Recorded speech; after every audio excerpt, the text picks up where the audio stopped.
This episode is sponsored by Spotify. Sign up for your $1 per month trial and start selling today at shopify.com/Kwame. Go to shopify.com/Kwame. That's shopify.com/Kwame. Hear your first this new year with Shopify by your side. Hello, my friend, and welcome to another exciting episode of Negotiate Anything. Thanks for joining us today. With over 10 million downloads and listeners from more than 180 different countries, it's dedicated listeners just like you who have made Negotiate Anything the #1 negotiation podcast in the world. I'm your host, Kwame Christian. I'm a business lawyer, mediator, author, and the proud CEO of the American Negotiation Institute. Now, before we get into today's insightful conversation, I have a golden opportunity for those of you who recognize the power of negotiation in your professional lives. Have you ever found yourself wishing that you could navigate those high-stakes conversations with more confidence? Or perhaps you're looking to empower your team with the art of persuasion and conflict resolution. At the American Negotiation Institute, we've crafted specialized keynotes and workshops tailored for those very needs. We've transformed the negotiation skills of professionals worldwide, and we're eager to do the same for you. We believe the best things in life are on the other side of difficult conversations, and our goal is to help you improve your lives and the lives of those around you, one difficult conversation at a time. Don't let another challenging conversation leave you second-guessing. Click the link in the description to discover how we can help you find confidence in conflict, negotiate better deals, and have stronger relationships. Because in the world of business, every conversation counts. And now, without further ado, let's jump into the interview. Chelsea, thanks for joining us today. Thanks for having me. Yeah, it's our pleasure. So how about you get us started by telling us a little bit about yourself and what you do? Sure. So my name is Chelsea Elliott. I am a macro social worker. So I am not a clinical licensed social worker, but I have a social work degree.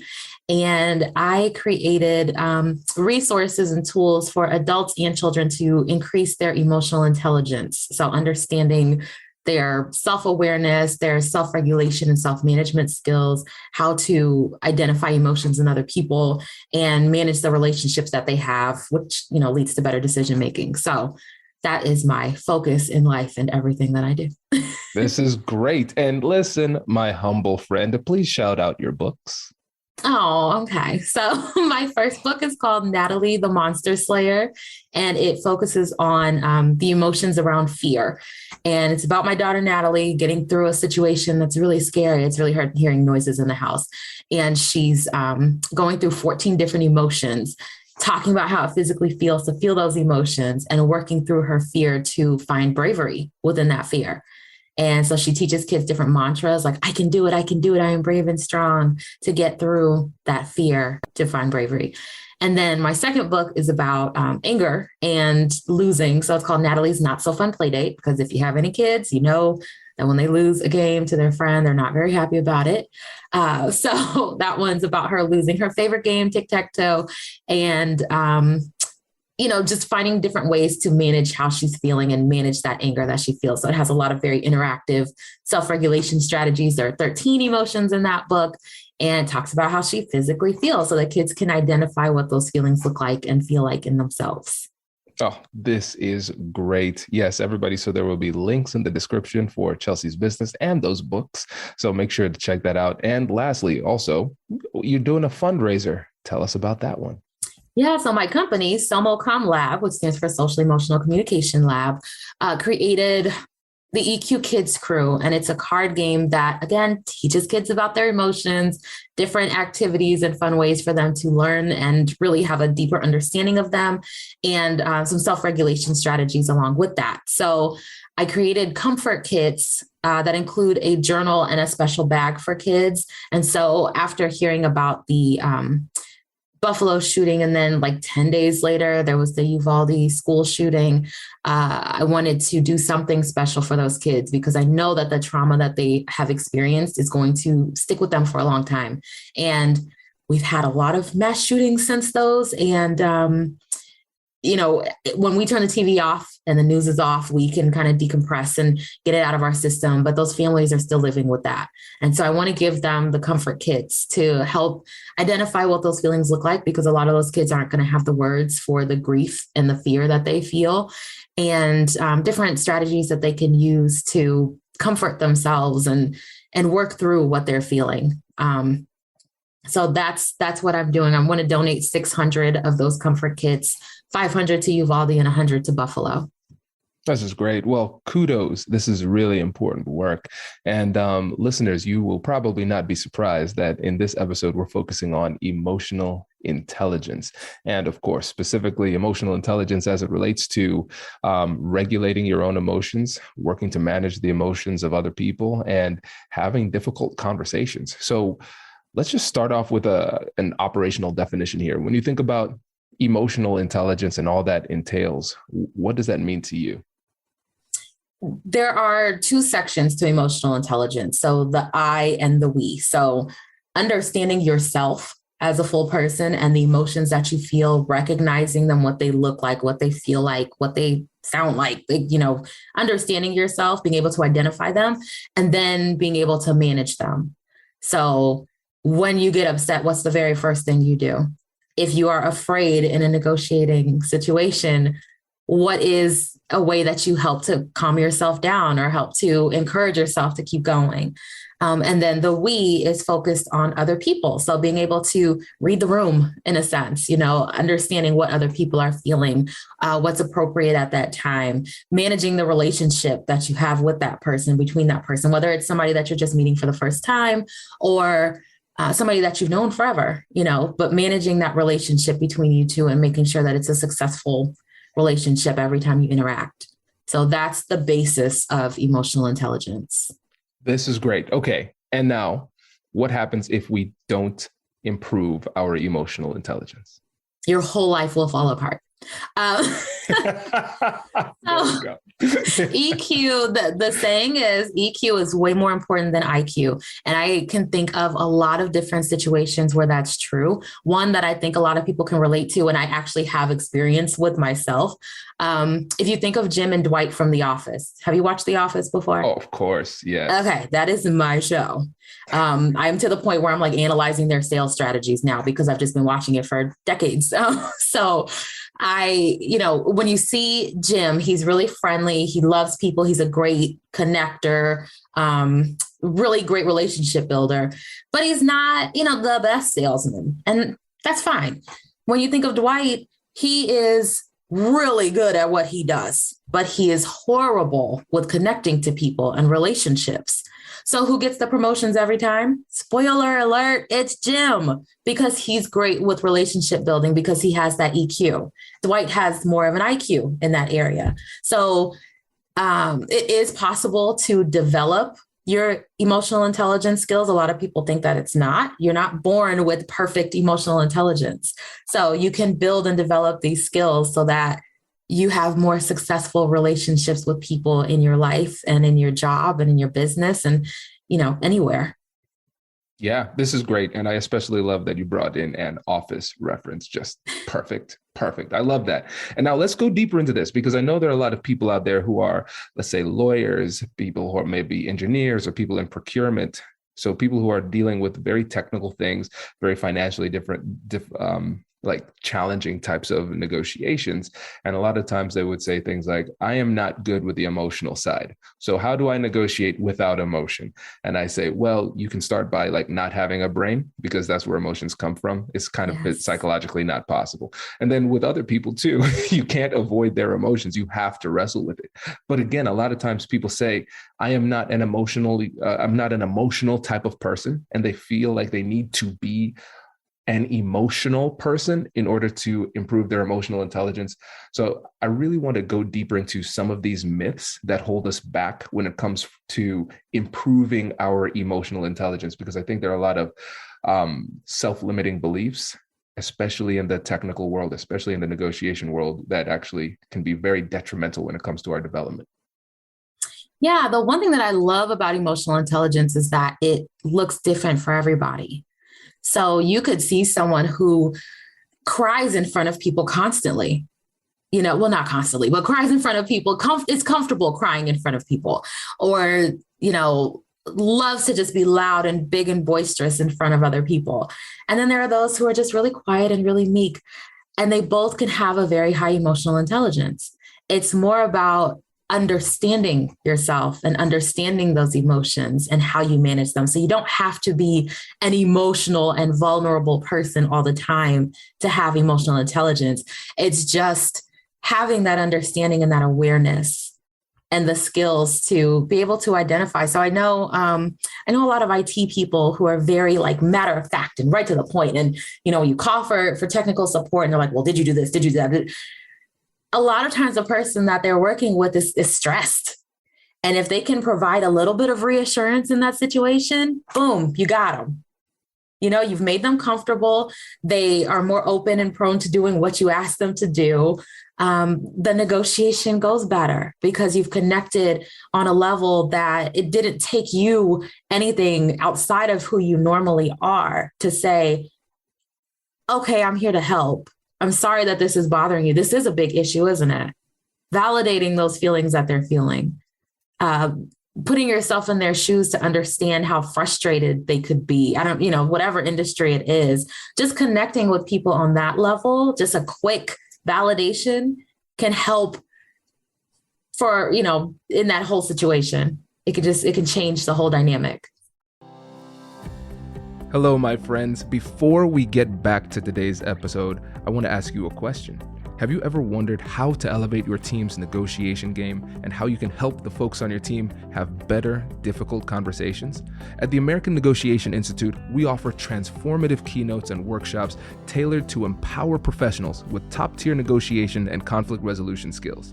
Whether it's a keynote for your next event or hands-on training for your team, we've got you covered. Don't just negotiate. Master the art with the American Negotiation Institute. Click the link in the description to find out more. Elevate, negotiate, and succeed. The new year always reminds me of the moment that changed my life.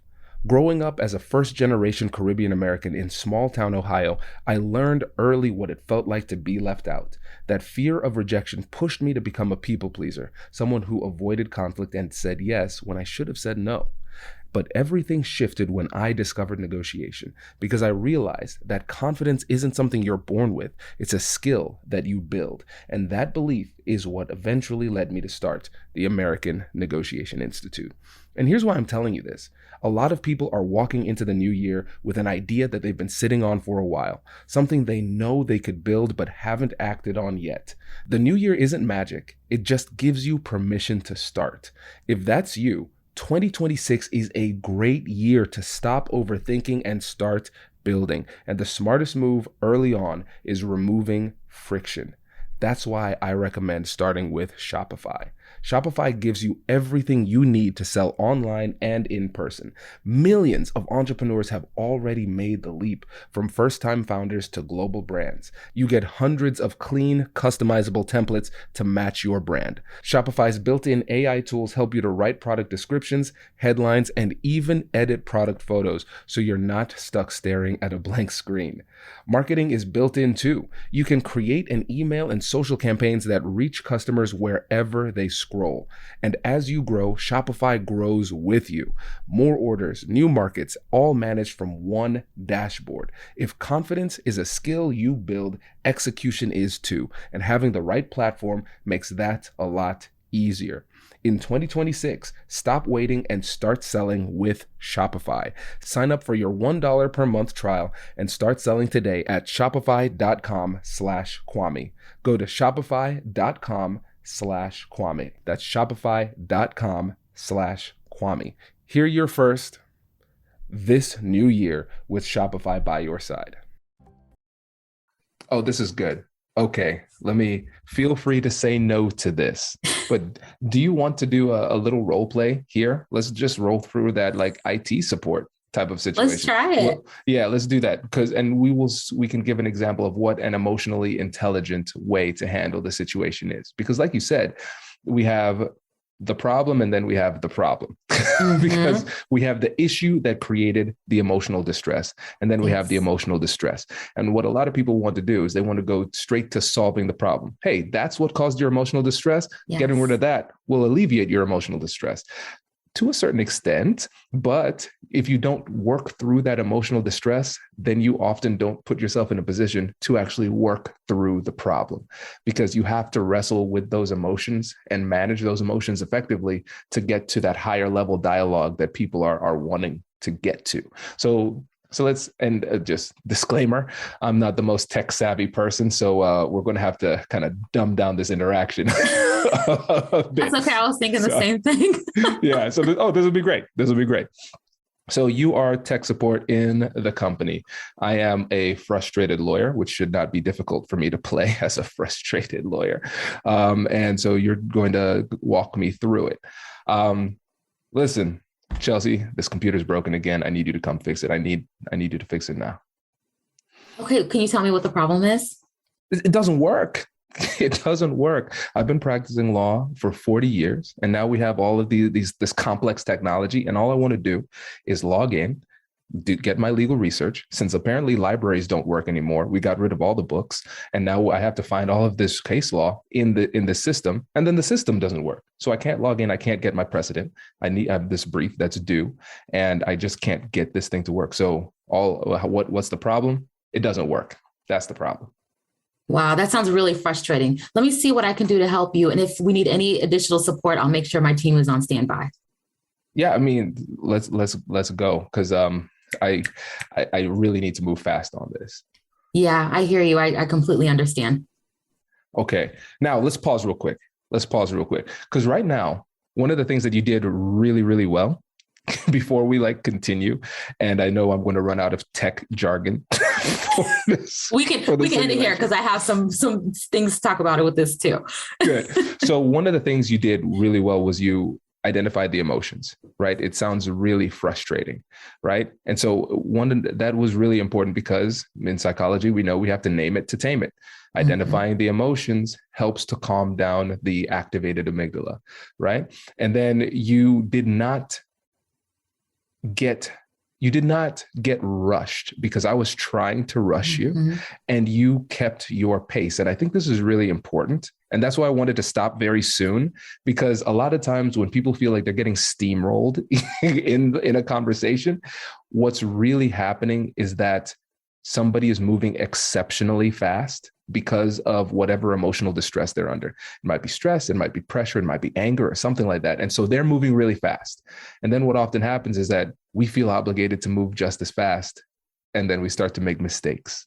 And so the fact that you caught that, and you acknowledged the emotion, and you did not meet my level of emotionality or urgency, or I shouldn't say urgency, or pace. I should just keep it at pace. I think that was a really important, expert level move that I think people could miss if we didn't slow down the interaction. Yeah, that's something that I learned with my kids. If I want them to calm down, I need to be calm. So I'm bringing them to my emotional level instead of me getting riled up to their emotional level, because that's not going to serve anybody. So if you're already panicking and frustrated, and if I sound panicky and frustrated along with you, and I'm supposed to be the expert, what does that make me look like? Oh no, that can't happen, because then that's just panic and chaos everywhere. Do they actually know what they're doing? Are they really the professional here? Because I'm the one who needs this service, and they're the one that's supposed to provide it. So that just raises the frustration level, and it's not helping or serving anybody. Exactly. Well said. And it is tough. It is really tough to keep your cool under pressure. And I think it's really important to remember this simple piece of advice my dad gave me when I was learning how to drive, that I'm going to make more mistakes by going too fast than by going too slow. Yeah. And so one of the things that you'll start to realize as you start to get better at emotional intelligence, but difficult conversations in general, is that you can slow down the interaction and start to recognize the nuances of what's happening. It's you can step outside of yourself and you can say, all right, this person is getting emotional. They're under some kind of emotional distress. They're pressing me very very hard for a solution, but I'm not going to be able to effectively get to a solution until I address that emotional barrier that they're facing.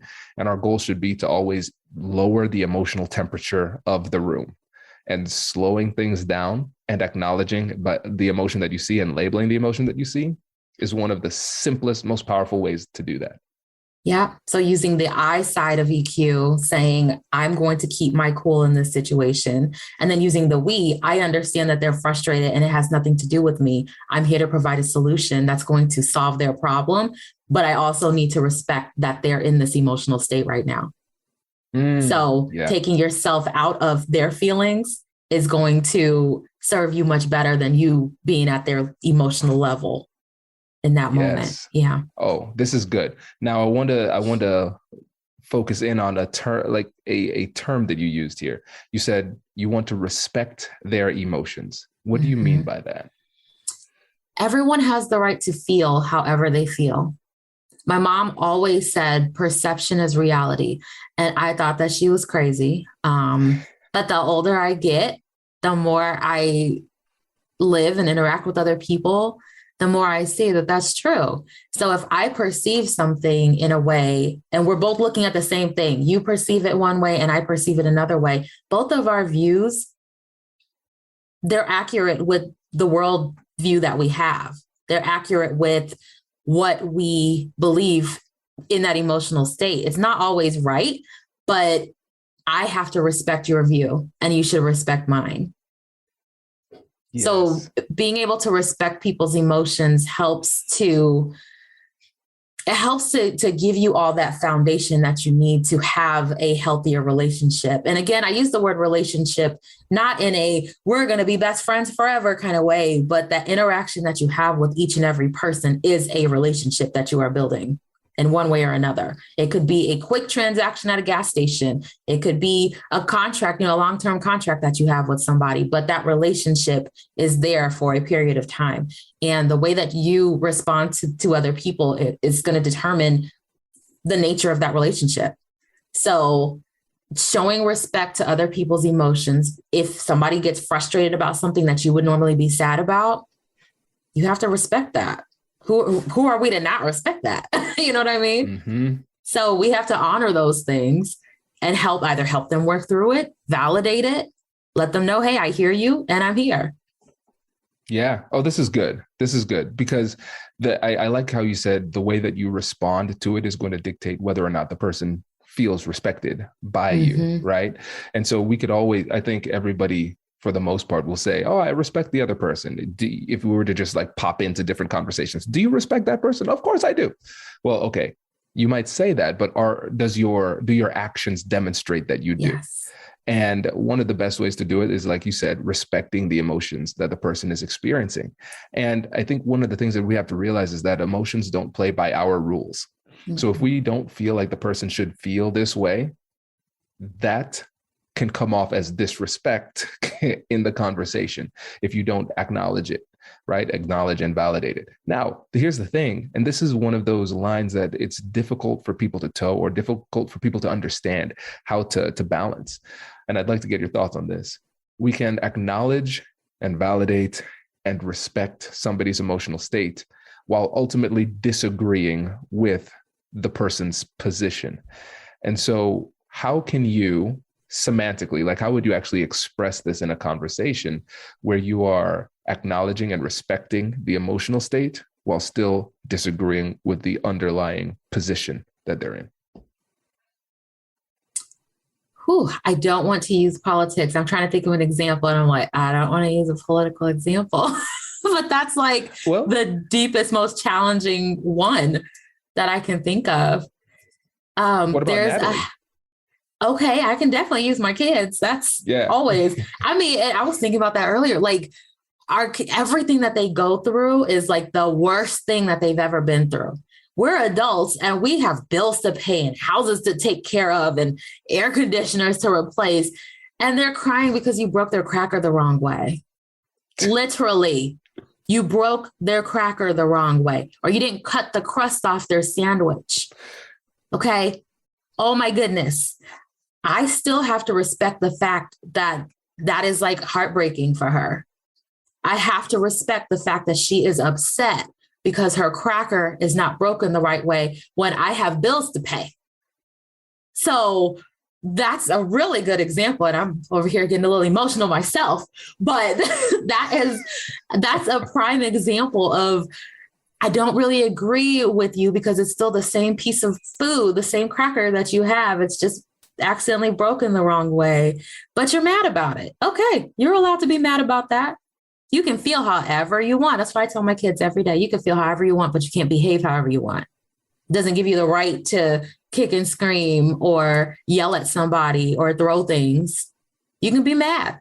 You can be sad. You could be happy. You could be feel however you want to feel. I have to validate that. So that's an example. That's a good example. That is a really good example because, and again, it's a simple example, but it's an example that the fundamentals will carry into other situations too. Because think about in the workplace, there are going to be times where people are upset, they're going to be emotional. And then, there's the temptation to just say, well, I mean, just do what you need to do, get it done.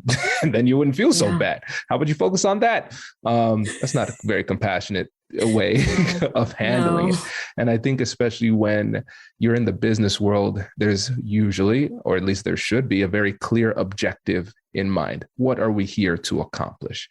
And then it's easy when you think about it, just completely objectively, removing all emotionality from it. You just say, this emotional state that they're in is pulling us further away from the goal. And then you could get frustrated from that. But the reality is that emotions don't play by our rules.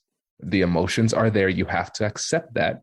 And if you want to achieve your objective, you have to work through those emotions.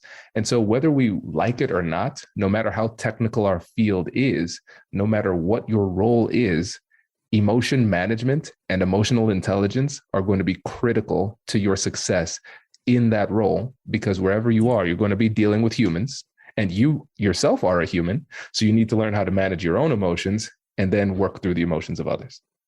Yeah.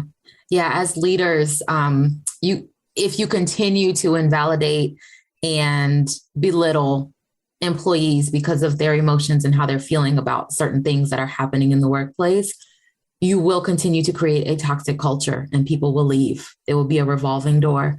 And a lot of times leaders don't want to acknowledge that they're the problem. They don't want to see that, oh, I'm the one that has to maintain this culture of validation. I'm the one that has to maintain this culture to help other people feel supported in this. And it's like, if you have a revolving door type of company, look internally, literally inside of yourself first, and then figure out how you can help the rest of your staff. But emotional intelligence will make or break you. It will make or break your company. It'll make or break your business, your team, your staff, and your life. Yeah, no, this is good.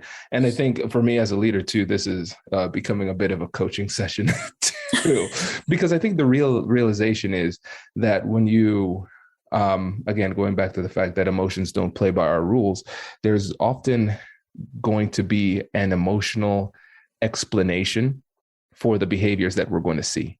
Mm-hmm. So think about that simple story of the lion with the thorn in its paw.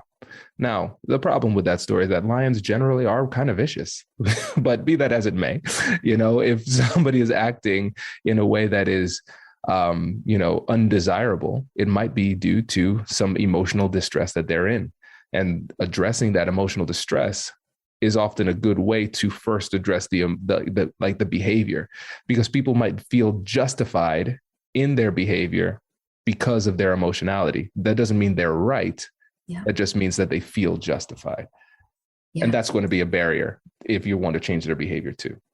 Yeah, that starts in childhood too. So if my favorite quote is, all behavior is communication. So if somebody has grown up, and every time they ask for something, they get the answer no, until they start throwing things all around the store, causing a scene, really cutting up and acting out, they're going to think that that's the only way they can get their way throughout life. So they're going to bully their way through life because that's the only thing that they know. And a lot of I go back and forth on this because, yes, as adults, it is our responsibility to work through our childhood stuff, let that go, stop blaming your parents for everything. But at the same time, all of our foundations are what our lives are built on, and our personalities and who we are as people. It's built on a certain foundation, and that comes from our childhood. So there are people that believe I have to be this tough, mean, big, bad thing in order to get respected, because that's what they were taught. That's all they know. That's their worldview. There are some people that are so emotional that all they do is cry because that's the only way that they've ever gotten their way. So that's what they do in life. That's what they do in the workplace. That's how they negotiate. I'm just going to boohoo cry all the time, and everybody's going to give me what I want, because that's what's always worked. So unless you are in intensive therapy and you are really pushing yourself to work through these things, a lot of times we don't even realize it. We don't recognize it. It's just something that we default to, and our defaults are all different because of our upbringing. Oh, that's good. This is really helpful. Really, really helpful. So therapy is one way to improve your emotional intelligence, for sure. I know I've had therapy. I know that you mentioned earlier you had two. I think most of my close friends have. I think that we really need to crush this stigma around mental health and getting the help that you need. And so, yes, a strong advocate for taking care of yourself and getting therapy. But I want to take another step here when I think about things that people can do to improve their emotional intelligence. Mm-hmm. What are some of those things, like action items, that people can put into action like today to improve their emotional intelligence? Yeah. So action items can be broken up into different categories. So mindfulness exercises. Some of my favorites are sitting still for 2 minutes. 2 minutes. 2 minutes it feels like an hour when you are quiet and you are still. It feels like an hour. So it's really hard to do, but don't judge any of the thoughts that flow through your mind. Just let them flow. Bring yourself back to right where you are in the moment. Something that I do mindfully every day, because it doesn't have to be in the quiet. If I'm standing in the kitchen and I start to get stressed, so I have anxiety. I've been in therapy for many years. My husband and I have the same therapist, and she's also our couples therapist. Love her. I had therapy this morning. Love her. So if I am getting anxious and I'm standing in the kitchen, my kids are screaming, and I'm just like worried about everything because, the last 2 years have made you worried about everything. I just look around and I focus on 5 things I can see. I think 4 things I can hear. No, 4 things I can feel. 3 things I can hear. 2 things I can, what are the other senses? Smell. And 1 thing I can taste. So using your 5 senses to bring yourself back to center, focusing on what is right in front of you right now in this moment. And I say that to myself, right now in this moment, my feet are on this floor. My shoulders need to relax because they're very tense. My neck needs to be relaxed because it's a little tense. And I just go through a body scan of how I'm feeling. I do that 5 sense exercise. Deep breathing activities are really helpful. I have many. So whenever you're ready for me to stop, you let me know. Deep breathing exercises, box breathing. So I like to call it 4-4-4-4. So breathe in for 4, hold for 4, breathe out for 4, hold for 4, and do that consistently until, you're feeling calmer. That's something that you can do in the heat of the moment. Both of those are things you can do in the heat of the moment, but that breathing exercise, I do that with my kids. Like, okay, y'all are being too loud. Let me, like I said, bringing them to my emotional level, modeling the behavior I'm looking for. And I start deep breathing. My 1-year-old takes deep breaths with me. Like, they can do this. We can all do this. And then work your way up to 4, 7, 8. So breathe in for 4, hold for 7 seconds, breathe out for 8 seconds. That helps to decrease your blood pressure and clear your mind and all that good stuff. Self-care activities, just very simple things to do for yourself. I tell people, if you don't have any time to do anything, stand outside or open a window and breathe in fresh air for 30 seconds. Just breathe it in for 30 seconds. Increase that time as you can, but just do that one thing for yourself every day. Every day. Financial self-care, you can put money in your savings account. I had a lot of financial trauma growing up. And so that's something that I do for myself because financial trauma is real. That's something I do for myself, putting money in a savings account. And that just lifts my spirits a little bit. You know, you're doing something just for you, saving money for something special. Oh, wait, pause. So on that, Chelsea, you're saying like, if you're feeling anxiety, you'll move money from an account to a savings account just to like have that feeling. Or even as a preventative measure. So yeah. Wow. The goal is to do these as preventative measures so that you're not so stressed. So my financial trauma is I know you can go from millions to $0 like that.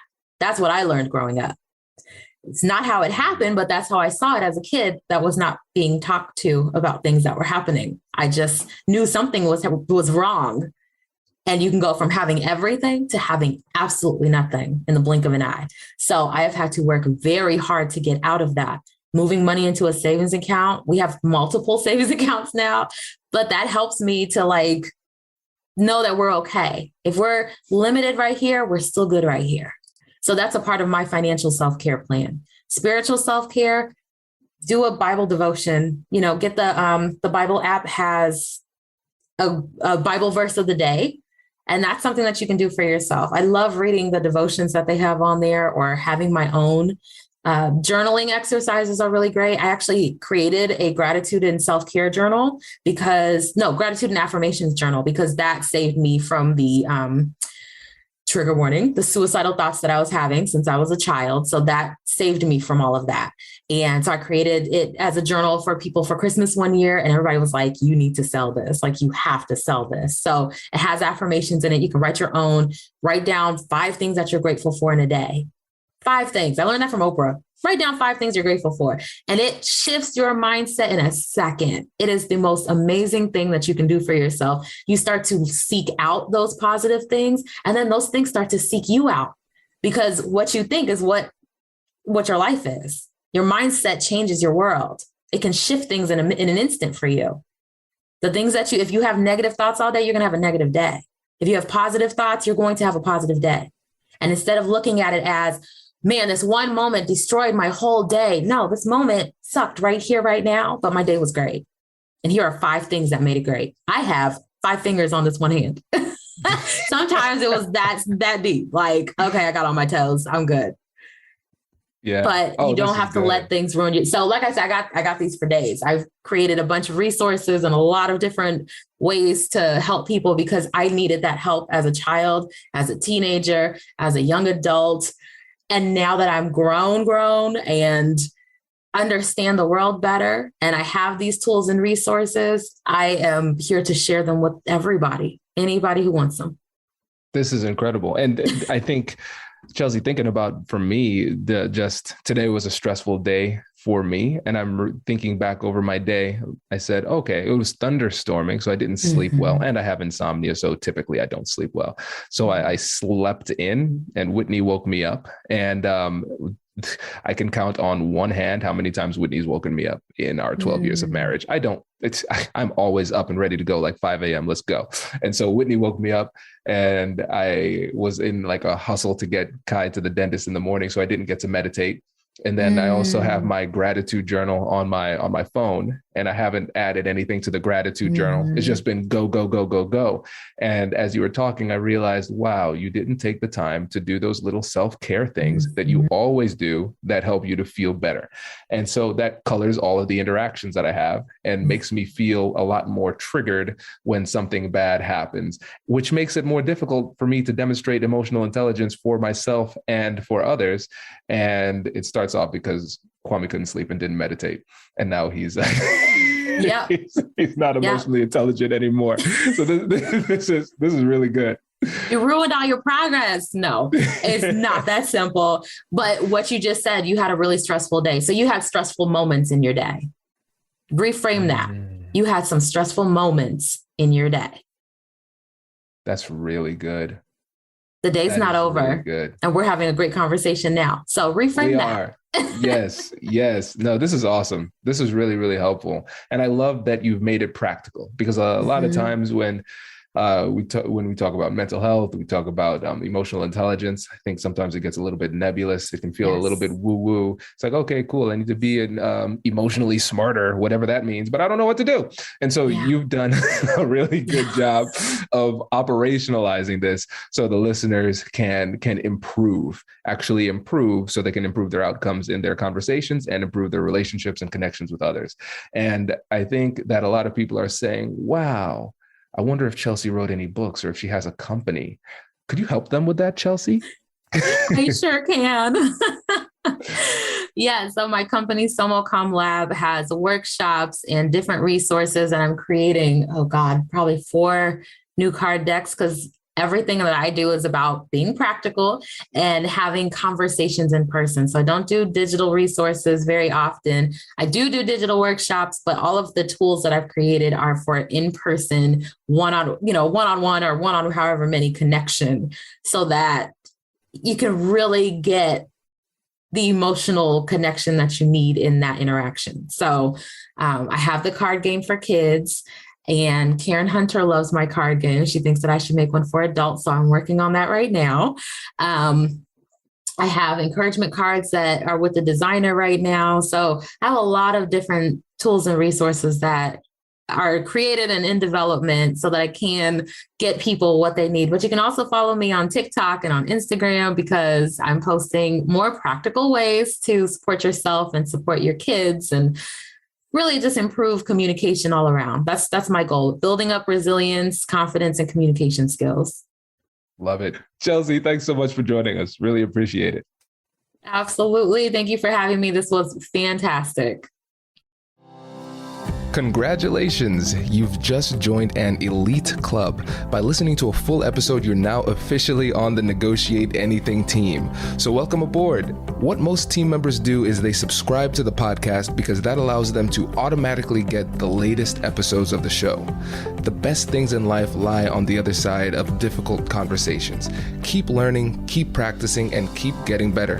Your relationships will improve, your career will soar, and you'll have the confidence you need to get the most out of these crucial conversations. Again, thank you for joining the team. We're excited to have you, and I will see you in the next episode. I'll catch you later.